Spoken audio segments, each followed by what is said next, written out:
વિદ્યાર્થી મિત્રો, ધોરણ 12 ગણિત પ્રકરણ 10 એની અંદર આપણે 9 દાખલા સુધી જોયેલું. આપણે દાખલા નંબર 10 થી આગળ જોઈશું. 10મા દાખલાની રકમ આ પ્રમાણે છે.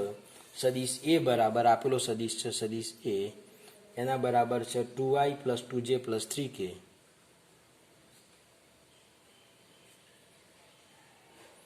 બીજો સદિશ બી આપેલો છે. સદિશ બી આપેલો છે -i + 2j + k.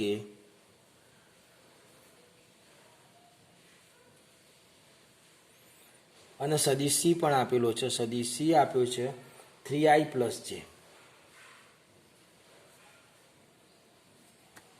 હવે આપણે એ વાત કરેલી છે કે a + λb, સદિશ a + λb અને સદિશ સી લંબ હોય તો લેમ્બડા શોધો. એટલે અહીંયા આગળ આ બંને સદિશ પરસ્પર લંબ કીધા છે, તો આ બંને સદિશનો ડોટ ગુણાકાર 0 થાય આપણે એવું વિચારી શકીએ. તો આપણે સૌથી પહેલા લઈશું સદિશ a + λb. તો સદિશ a હતો 2i + 2j + 3k plus lambda into સદિશ b છે -i + 2j + k. સદિશ a + લેમ્બડા ગુણ્યા b સદિશ, તો 2 - લેમ્બડા i થઈ જશે. પહેલા ઘટકનું સિમ્પ્લિફિકેશન. 2j + 2j લેમ્બડા એટલે અહીંયા આગળ 2 + 2 lambda into j, 3 + lambda k. આ આપણને મળી ગયું સદિશ a + lambda b. a + lambda b અને સદિશ c, એટલે કે આ સદિશ અને આ સી સદિશ બંને સદિશનો ડોટ ગુણાકાર 0 થાય છે. એટલે અહીંયા આગળ વાત કરીશું a + લેમ્બડા b ડોટ સદિશ c = 0, કારણ કે બંને પરસ્પર લંબ કીધેલા છે. એટલે 2 - lambda i + 2 + 2 lambda j + 3 + lambda k. આને ગુણ્યા સદિશ c છે 3i + j + 0k = 0. હવે પહેલા ઘટકનો ગુણાકાર થશે તો શું થશે? તો કે 3 × 2 - લેમ્બડા. અહીં બીજો ઘટક 1 છે, તો 1 × 2 + 2 લેમ્બડા. 0 ગુણ્યા કોઈ પણ કિંમત એટલે 0 = 0. 3 × 6 - 3 લેમ્બડા + 2 × 2 + 2 લેમ્બડા = 0. 3 લેમ્બડા અને 2 લેમ્બડાનો તફાવત -3 લેમ્બડા + 2 લેમ્બડા એટલે - લેમ્બડા + 6 ને 2 8 = 0. માટે લેમ્બડા = 8 થશે.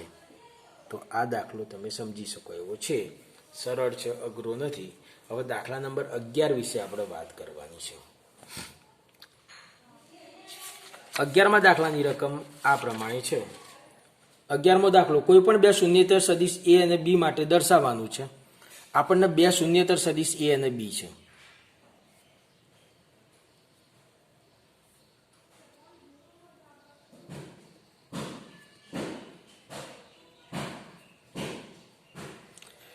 દર્શાવો કે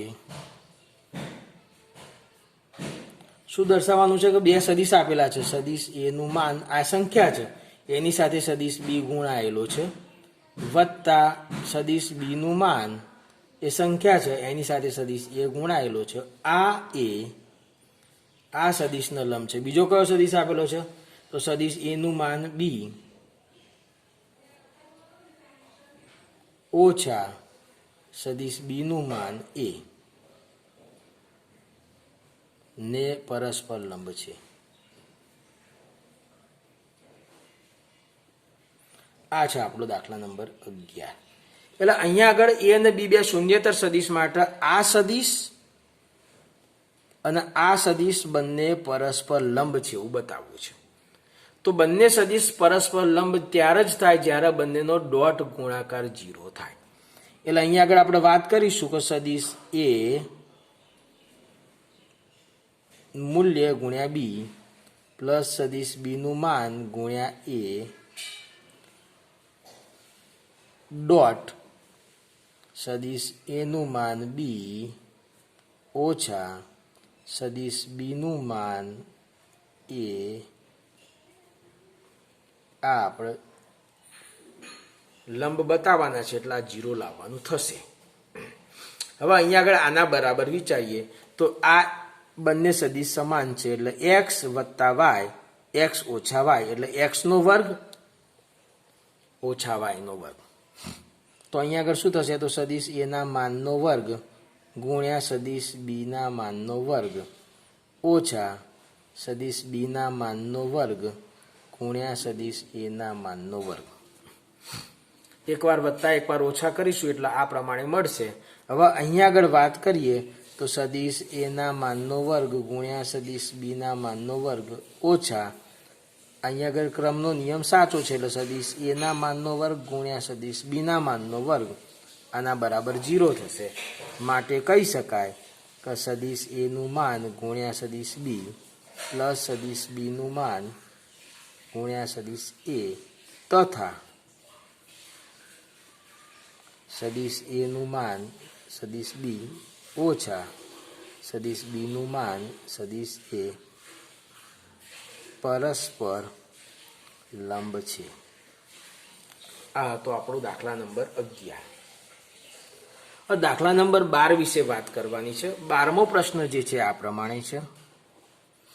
અહીંયા આગળ કીધેલું છે કે જો a dot a is equal to 0 હોય અને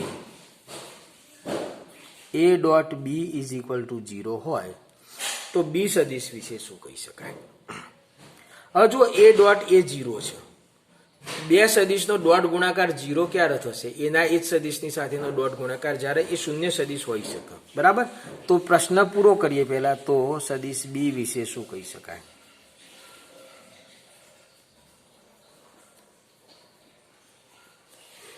તો a ડોટ એ 0 છે એટલે કાં તો સદિશ એ 0 છે અને શબ્દ વાપર્યો છે એટલે અને a ડોટ બી 0 છે એટલે સદિશ એ 0 અથવા સદિશ બી 0.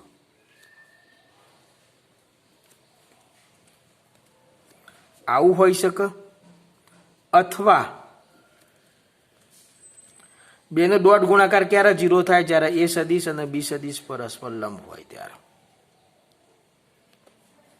એટલે બી સદિશ શૂન્ય પણ હોઈ શકે અને લંબ પણ હોઈ શકે. એટલે બી સદિશ શૂન્ય હોય પણ ખરો, શૂન્ય ન પણ હોય એટલે બી સદિશ કોઈ પણ સદિશ હોઈ શકે. આ સ્થિતિ શક્ય બને છે.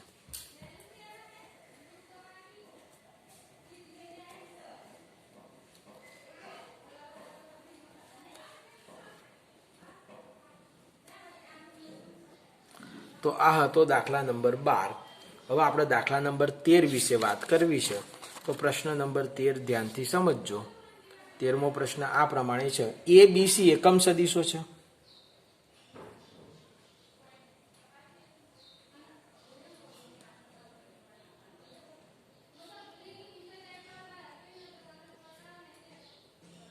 અને સદિશ એ પ્લસ સદિશ બી પ્લસ સદિશ સી ઇઝ ઇક્વલ ટુ 0 હોય તો આપણે શોધવાનું શું છે? તો કે સદિશ એ ડોટ બી પ્લસ સદિશ બી ડોટ સી પ્લસ સદિશ સી ડોટ એ એનું મૂલ્ય શોધો. હવે અહીંયા આગળ સદિશ એ પ્લસ સદિશ બી પ્લસ સદિશ સી ત્રણેય સદિશનો સરવાળો શૂન્ય કીધેલો છે અને સાથે સાથે સદિશ એ સદિશ બી અને સદિશ સી ના માન જે છે એ 1 1 1 છે. એટલે અહીંયા સૌ પ્રથમ વાત કરીએ દાખલા નંબર 13. સદિશ એ નું માન 1 થાય, સદિશ બી નું માન પણ 1 થાય અને સદિશ સી નું માન પણ 1 થાય. એટલે એ બી અને સી ત્રણેય સદિશના મૂલ્યો 1 1 1 છે. તથા આપેલું છે સદિશ એ વત્તા સદિશ બી વત્તા સદિશ સી ઇઝ ઇક્વલ ટુ 0. માટે સદિશ એ પ્લસ સદિશ બી પ્લસ સદિશ સી ડોટ સદિશ એ પ્લસ સદિશ બી પ્લસ સદિશ સી ઇઝ ઇક્વલ ટુ 0 થાય. જો એ શૂન્ય સદિશ હોય તો એ ડોટ એ બરાબર 0 થાય. એ પ્રમાણે આ સદિશ શૂન્ય સદિશ છે તો એની સાથે ડોટ ગુણાકાર 0 થશે. હવે અહીંયા આગળ આપણે વાત કરીએ તો આનું વિસ્તરણ કરવાનું હોય તો સદિશ એ પ્લસ સદિશ બી પ્લસ સદિશ સી. હવે જુઓ અહીંયા આગળ એ ડોટ એ એટલે મોડ ઓફ એ સ્ક્વેર થાય છે, બી ડોટ બી હોય તો મોડ ઓફ બી સ્ક્વેર થાય છે, સી ડોટ સી હોય તો મોડ ઓફ સી સ્ક્વેર થાય. એમ આ સદિશ ડોટ આ સદિશ તો આ સદિશનો જ વર્ગ થાય એટલે એ પ્લસ બી પ્લસ સીનો વર્ગ ઇઝ ઇક્વલ ટુ 0. તો ત્રણ પદોના સરવાળાનું વિસ્તરણ આપણને ખબર છે. પહેલા પદનો વર્ગ વત્તા બીજા પદનો વર્ગ વત્તા ત્રીજા પદનો વર્ગ વત્તા 2 ગુણ્યા પહેલું પદ ગુણ્યા બીજું પદ વત્તા 2 ગુણ્યા બીજું પદ ગુણ્યા ત્રીજું પદ વત્તા 2 ગુણ્યા ત્રીજું પદ ગુણ્યા પહેલું પદ ઇઝ ઇક્વલ ટુ 0. હવે અહીંયા આગળ સદિશ એનું મૂલ્ય 1 એકમ છે એટલે 1 નો વર્ગ થશે 1 વત્તા સદિશ બીનું મૂલ્ય પણ 1 છે એટલે 1 નો વર્ગ 1 વત્તા સીનું મૂલ્ય 1 છે એટલે 1 નો વર્ગ 1 વત્તા 2 ગુણ્યા એ ડોટ બી વત્તા 2 ગુણ્યા બી ડોટ સી વત્તા 2 ગુણ્યા C dot A is equal to 0. હવે 1 પ્લસ 1 પ્લસ 1 3 થશે. 3 ને પેલી બાજુ લઈ જઈએ તો -3 થઈ જશે અને આ બાજુથી 2 કોમન લઈએ તો A dot B plus B dot C plus C dot A is equal to -3. 2 ગુણાકારમાંથી ભાગાકારમાં જતા રહેશે તો A dot B plus B dot C plus C dot A is equal to -3/2. આ જે શોધવાની કિંમત હતી એ આપણને મળી ગઈ છે. આ હતો આપણો દાખલા નંબર 13. હવે આપણે 14મા દાખલાની વાત કરવાની છે. 14મા પ્રશ્નમાં એવું કીધેલું છે, એક વિધાન લખેલું છે દાખલા નંબર 14 ની અંદર કે જો સદિશ એ 0 હોય અથવા સદિશ બી 0 હોય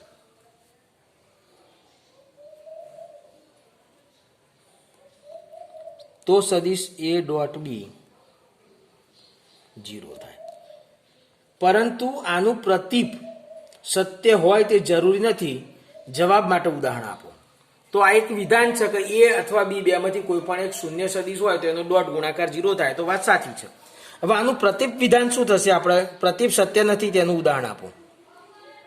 પ્રતીપ સત્ય નથી તેનું એક ઉદાહરણ આપો. તો આનું પ્રતીપ શું થશે? તો કે ભાઈ એ ડોટ બી 0 હોય પણ એ અથવા બી 0 ના હોવા જોઈએ. બરાબર છે? એ સાચું નથી. આપણે અહીંયા આગળ એ અથવા બી 0 હોય આનું પ્રતીપ પહેલા વિધાન લખીએ અને પછી ખોટું છે એવું બતાવી દઈએ. તો A dot B is equal to 0 હોય તો એ 0 અથવા બી 0. હવે આ સત્ય નથી એના માટે હું એક ઉદાહરણ આપું છું. સદિશ એ લઈએ છીએ 2i plus 3j minus 5k અને બીજો એક સદિશ લઈએ છીએ બી. આપણે બંને સદિશ એવી રીતે ચોઈસ કરવાનું બંને તો ડોટ ગુણાકાર 0 થાય. તો 2i plus 2j minus 2k અહીંયા પ્લસ 2k રાખો. હવે આપણે અહીં એ ડોટ બી જુઓ તો 2 દુ 4 3 દુ 6 5 દુ 10. બરાબર છે? તો આપણે લઈશું 2i plus 3j minus 5k dot 2i plus 2j plus 2k. તો 2 દુ 4 વત્તા 3 દુ 6 ઓછા 10 ઇઝ ઇક્વલ ટુ 10. અહીં એ ડોટ બી બરાબર 0 છે પણ સદિશ એ શૂન્ય નથી અને સદિશ બી પણ શૂન્ય નથી. બરાબર. એટલે આ જે પ્રતિપ વિધાન થયું એ ખોટું થઈ ગયું, એનું એક ઉદાહરણ આપણે રજૂ કરી દીધું. માટે પ્રતિપ વિધાન અસત્ય છે.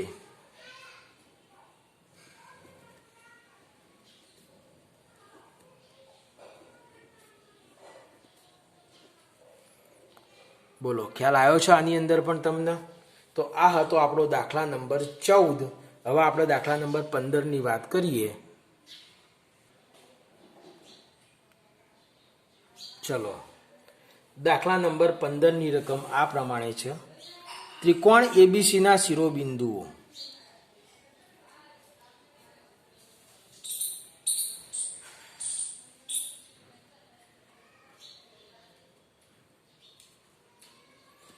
ત્રિકોણ એબીસીના શિરોબિંદુઓ અનુક્રમે એનું શિરોબિંદુ આપેલું છે 1 2 3, બીનું શિરોબિંદુ આપ્યું છે -1 0 0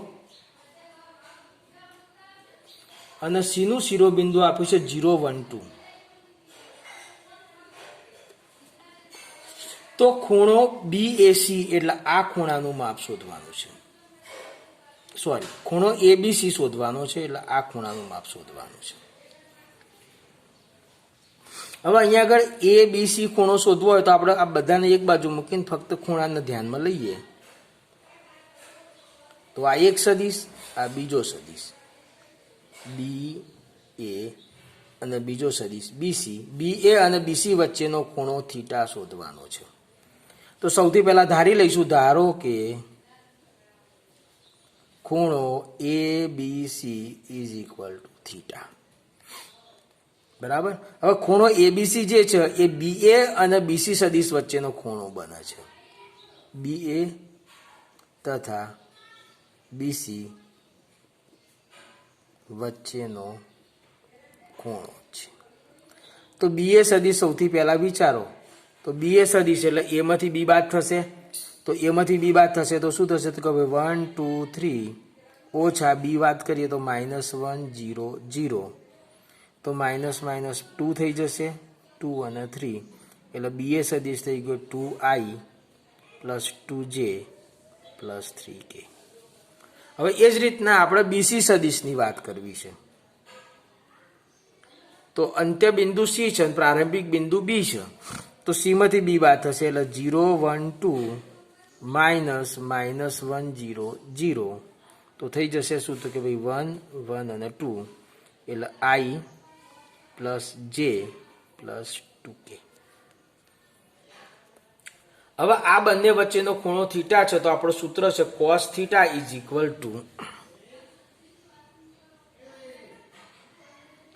BA.BC / mod of BA * BC. તો ચલો જોઈએ. BA સદિશ તો આપણને આપેલો છે ભાઈ 2I + 2J + 3K. Dot BC સદિશ છે I + J + 2K upon mode of BA એટલે BA નું મૂલ્ય તો √ 2² 4 + 2² 4 + 3² 9 ગુણ્યા BC નું મૂલ્ય તો 1² 1 1² 1 2² 4. હવે આગળ જોઈએ બીજા પેજ પર. તો આનો ડોટ ગુણાકાર જોવા જઈએ તો ઉપર થશે ગુણાકાર 2 × 2 + 2 × 2 + 3 × 2 6 અપોન √ 4 ને 4 8 ને 9 એટલે 17 થશે ગુણ્યા √ 4 ને 1 5 ને 1 6 થશે. બરાબર. હવે 17 ગુણ્યા 6 કરી દઈએ અને ઉપર સરવાળો કરી દઈએ તો 6 અને 7 8 9 10 અપોન √ 17 ગુણ્યા 6 102.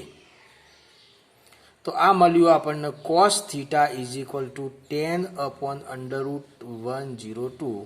માટે θ બરાબર cos 110/√102. θ શું હતો? તો ખૂણો ABC હતો, એનું માપ મળી ગયું. cos 10/√102 થશે. ચલો, ખ્યાલ આવી ગયો છે આની અંદર. તો આ દાખલો જોયો આપણે. હવે આગળના ભાગની અંદર ચર્ચા કરીએ. અસ્તુ.